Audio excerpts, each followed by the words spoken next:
Clip number 404۔ اس clip میں آپ سورہ انفال کی آیت نمبر 27 سے 29 تک کی تلاوت، ترجمہ اور تفسیر قرآن صراط الجنان سماعت فرمائیں گے۔ بسم اللہ الرحمن الرحیم۔ ترجمہ، اللہ کے نام سے شروع جو نہایت مہربان رحمت والا ہے۔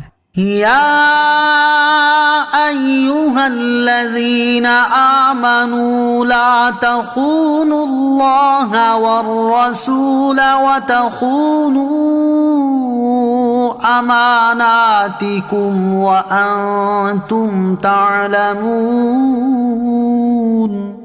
ترجمہ، اے ایمان والو، اللہ اور رسول سے خیانت نہ کرو اور نہ جان بوجھ کر اپنی امانتوں میں خیانت کرو۔ لا تخونوا اللہ والرسول، اللہ اور رسول سے خیانت نہ کرو۔ فرائض چھوڑ دینا اللہ تعالیٰ سے خیانت کرنا ہے، اور سنت کو ترک کرنا رسول اللہ صلی اللہ تعالیٰ علیہ وسلم سے خیانت کرنا ہے۔ شان نزول، یہ آیت حضرت ابو لبابہ انصاری رضی اللہ تعالیٰ عنہ کے حق میں نازل ہوئی۔ اس کا واقعہ یہ ہے کہ سرکار دو عالم صلی اللہ تعالیٰ علیہ وسلم نے بنو قریظہ کے یہودیوں کا 2 ہفتے سے زیادہ عرصے تک محاصرہ فرمایا۔ وہ اس محاصرے سے تنگ آ گئے اور ان کے دل خائف ہو گئے، تو ان سے ان کے سردار کعب بن اسد نے یہ کہا کہ اب 3 صورتیں ہیں۔ ایک یہ کہ اس شخص یعنی نبی کریم صلی اللہ تعالیٰ علیہ وسلم کی تصدیق کرو اور ان کی بیعت کر لو، کیونکہ خدا کی قسم یہ ظاہر ہو چکا ہے کہ وہ نبی مرسل ہیں اور یہ وہی رسول ہیں جن کا ذکر تمہاری کتاب میں ہے۔ ان پر ایمان لے آئے تو جان، مال، اہل و اولاد سب محفوظ رہیں گے۔ اس بات کو قوم نے نہ مانا تو کعب نے دوسری صورت پیش کی اور کہا کہ تم اگر اسے نہیں مانتے تو آؤ پہلے ہم اپنے بیوی بچوں کو قتل کر دیں، پھر تلواریں کھینچ کر محمد مصطفیٰ صلی اللہ تعالیٰ علیہ وسلم اور ان کے صحابہ کرام رضوان اللہ تعالیٰ علیہ مجمعین کے مقابلے میں آ جائیں، تاکہ اگر ہم اس مقابلے میں ہلاک بھی ہو جائیں تو ہمارے ساتھ اپنے اہل خانہ اور اولاد کا غم تو نہ رہے گا۔ اس پر قوم نے کہا کہ بیوی بچوں کے بعد جینا ہی کس کام کا؟ کعب نے کہا یہ بھی منظور نہیں تو حضور اکرم علیہ الصلوۃ والسلام سے صلح کی درخواست کرو، شاید اس میں کوئی بہتری کی صورت نکلے۔ انہوں نے تاجدار رسالت صلی اللہ تعالیٰ علیہ وسلم سے صلح کی درخواست کی، لیکن حضور اقدس صلی اللہ تعالیٰ علیہ وسلم نے اس کے سوا اور کوئی بات منظور نہ فرمائی کہ اپنے حق میں حضرت سعد بن معاذ رضی اللہ تعالیٰ عنہ کے فیصلے کو منظور کریں۔ اس پر انہوں نے کہا کہ ہمارے پاس حضرت ابو لبابہ رضی اللہ تعالیٰ عنہ کو بھیج دیجئے، کیونکہ حضرت ابو لبابہ رضی اللہ تعالیٰ عنہ سے ان کے تعلقات تھے، اور حضرت ابو لبابہ کا مال اور ان کی اولاد اور ان کے عیال سب بنو قریظہ کے پاس تھے۔ حضور اقدس صلی اللہ تعالیٰ علیہ وسلم نے حضرت ابو لبابہ رضی اللہ تعالیٰ عنہ کو بھیج دیا۔ بنو قریظہ نے ان سے رائے دریافت کی کہ کیا ہم حضرت سعد بن معاذ رضی اللہ تعالیٰ عنہ کا فیصلہ منظور کر لیں کہ جو کچھ وہ ہمارے حق میں فیصلہ دے وہ ہمیں قبول ہو۔ حضرت ابو لبابہ رضی اللہ تعالیٰ عنہ نے اپنی گردن پر ہاتھ پھیر کر اشارہ کیا کہ یہ تو گلے کٹوانے کی بات ہے۔ حضرت ابو لبابہ رضی اللہ تعالیٰ عنہ کہتے ہیں کہ میرے قدم اپنی جگہ سے ہٹنے نہ پائے تھے کہ میرے دل میں یہ بات جم گئی کہ مجھ سے اللہ اور اس کے رسول صلی اللہ تعالیٰ علیہ وسلم کی خیانت واقع ہوئی۔ یہ سوچ کر وہ تاجدار رسالت صلی اللہ تعالیٰ علیہ وسلم کی خدمت میں تو نہ آئے، سیدھے مسجد شریف پہنچے اور مسجد شریف کے ایک ستون سے اپنے آپ کو بندھوا لیا، اور اللہ عز و جل کی قسم کھائی کہ نہ کچھ کھائیں گے اور نہ پیئیں گے یہاں تک کہ مر جائیں، یا اللہ تعالیٰ ان کی توبہ قبول کرے۔ وقتاً فوقتاً ان کی زوجہ آ کر انہیں نمازوں کے لیے اور طبعی حاجتوں کے لیے کھول دیا کرتی تھیں اور پھر باندھ دیے جاتے تھے۔ حضور انور علیہ الصلوۃ والسلام کو جب یہ خبر پہنچی تو فرمایا کہ ابو لبابہ میرے پاس آتے تو میں ان کے لیے مغفرت کی دعا کرتا، لیکن جب انہوں نے یہ کیا ہے تو میں انہیں نہ کھولوں گا جب تک اللہ عز و جل ان کی توبہ قبول نہ کرے۔ وہ 7 روز بندے رہے اور نہ کچھ کھایا نہ پیا، یہاں تک کہ بے ہوش ہو کر گر گئے۔ پھر اللہ تعالیٰ نے ان کی توبہ قبول کی۔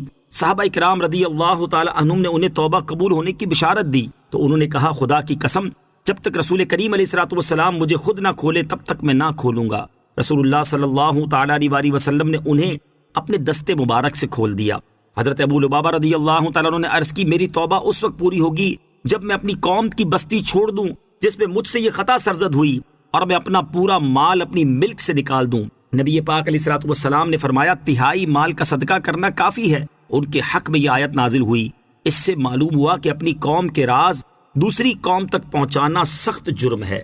وَاعْلَمُوا أَنَّمَا أَمْوَالُكُمْ وَأَوْلَادُكُمْ فِتْنَةٌ وَأَنَّ اللَّهَ عِندَهُ أَجْرٌ عَظِيمٌ۔ ترجمہ، اور جان لو کہ تمہارے مال اور تمہاری اولاد ایک امتحان ہے، اور یہ کہ اللہ کے پاس بڑا ثواب ہے۔ وَاعْلَمُوا، اور جان لو۔